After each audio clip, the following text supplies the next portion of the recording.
Let's talk about how to wholesale deals in states where really the laws are pretty strict around wholesaling contracts in general. Yes, it's possible. There's 4 different ways you can do it, and you've probably never heard most of these. So let's break it down. Okay, so before we break down number 1, let me talk about what the laws really prohibit. When it comes to wholesaling, what most of these states require is that you are licensed to market a property. If you're not licensed, you have to own the property first before you can legally market it. So how do we get around these things? Well, hopping directly in, the very first way to do this is that you can actually get an agreement with an agent, which if you guys do deals using the no fluff method, agents are always involved in our transactions. You can actually sign a JV agreement with an agent, and by signing that joint venture, they can market the property for you. This is not like a traditional listing agreement. It is a joint venture between you and another business professional, and that business professional is licensed, so technically they can list the property for you. Now on that JV agreement, it would spell out how the individuals are going to get paid when the transaction closes, i.e. when it is assigned. Yes, it has to be disclosed to the homeowner that's selling the property and the buyer, but this is how you can get around the rule of being licensed. Just a listing agreement would not solve the problem,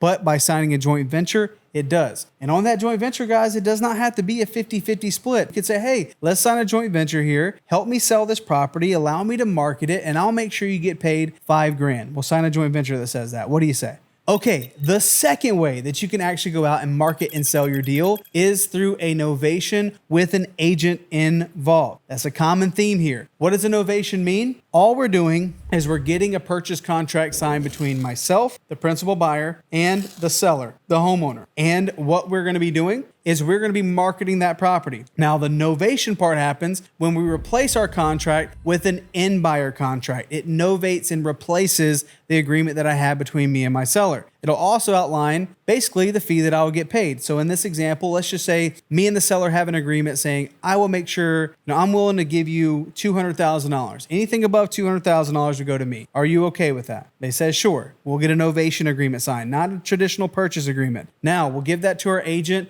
and the agent will market our property for us. Now, if the agent was able to furnish a buyer at $240,000, well, I have to make sure that the closing costs are paid out of that $240,000 and all the other costs to make sure the transaction happens are getting paid so that the seller nets their $200,000. I will get paid basically the difference. But the key factor here is that the agent is working the transaction and they are the marketing entity. This is not a purchase contract that we're getting signed. It is a novation agreement. Okay, so normally when I'm working with agents, this type of transaction doesn't happen that often. The first one really happens the most. But if you are going direct to seller, or really if you have like a seller that's a licensed agent, but they're like a flipper and they don't have time to market the property themselves, I see it pan out that way too. So let's move on to number 3. Number 3 is probably the most common one. And what I like to think about this one is reverse wholesaling at its finest. If you're unfamiliar with the term reverse wholesaling, is we start with the end buyers in mind. So if you're breaking into a market, you're like, nope, I really want to do one of these markets. I love Pittsburgh, Pennsylvania. I love Columbia, South Carolina. You want to do deals there? Well, then it would probably be in your best interest to start by finding buyers first in those markets. Because if you found the buyers first, you know exactly what they're looking for. So then you being the middleman or technically the wholesaler, you're going to get paid a middleman fee for going out and finding these deals for your end buyers. So the most common way to do wholesaling in these states that really prohibit it is to do what's called a double close,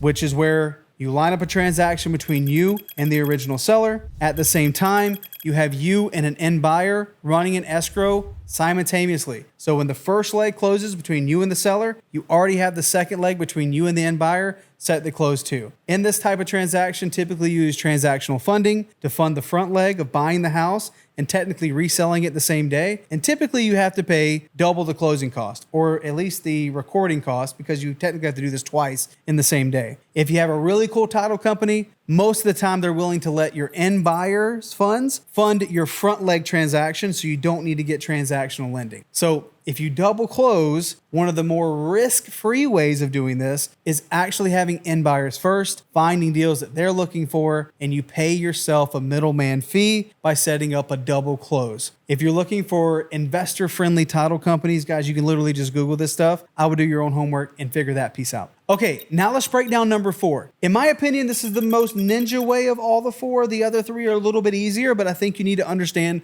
the concept of how this last strategy would work. But regardless, if you choose one of the other 3 or this one, it's important as investors that we understand what the future may look like. I don't expect it to get easier for wholesalers, and I don't expect regulations to lessen either. So I want to be prepared for a future where it's just harder to do wholesale transactions because there's regulations. Everything gets regulated over time, so you want to be prepared for it too. How do you still do these types of transactions that can make you a bunch of money and do it up to code and do it legally to where you're not worried about it 3 to 5 years down the road and you're wondering, oh my gosh, my state now outlaws wholesaling. I need to prepare for this. You can get ready now. Okay, so let's dig into number 4. So conceptually how this works is I call this a short-term wrap option with a power of attorney. So how this would work is whenever you're dealing with a homeowner who needs to sell their house, but they're asking a little too much money, they don't want to do an assignment potentially, or you don't want to get an agent involved and have to do the novation or the joint venture. What you could do is you can explain to the seller, look, I would love to get you X amount of money. In order for me to get you X amount of money, I need to get more eyeballs on this thing. I can't technically wholesale this deal. I can't market this thing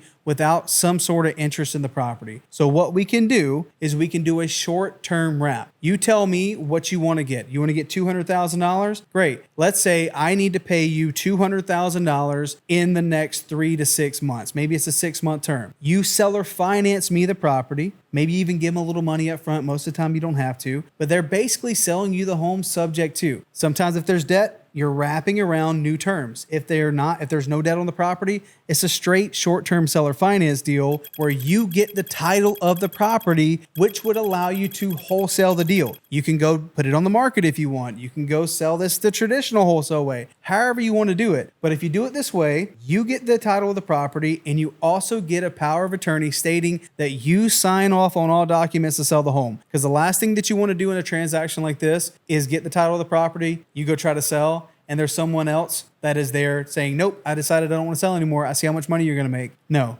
you want to get the wrap term stating, hey, I'm going to pay you this amount of money in this short period of time, which gives you the option to go market the property, and you get a limited power of attorney limited to that specific property to sign off on all documents to sell. So everything's outlined between you and the seller up front, so there's no funny business down the road. Guys, I love to say that I trust everybody, but being in this business long enough and getting burned enough times, people change their minds. People get a little weird when they see how much money you're going to make. So it's best to protect your butt on the front end. So if you're curious about the paperwork that goes into this, or you want more trainings on how to structure these kind of deals, I go over this stuff in my school community. I do these master classes where I've gone over just about every different way you can structure these types of deals. If you want to see the contracts you use and get access to those types of trainings, completely free. The link's in the description below. But this is how you can still technically wholesale or build a real estate investing business in a place where a lot of wholesalers just shy away from. So you should look at it as an opportunity, but if you know how to approach these deals properly, you can make a bunch of money. Hopefully this video was helpful. I'll see you in the next one. Bye.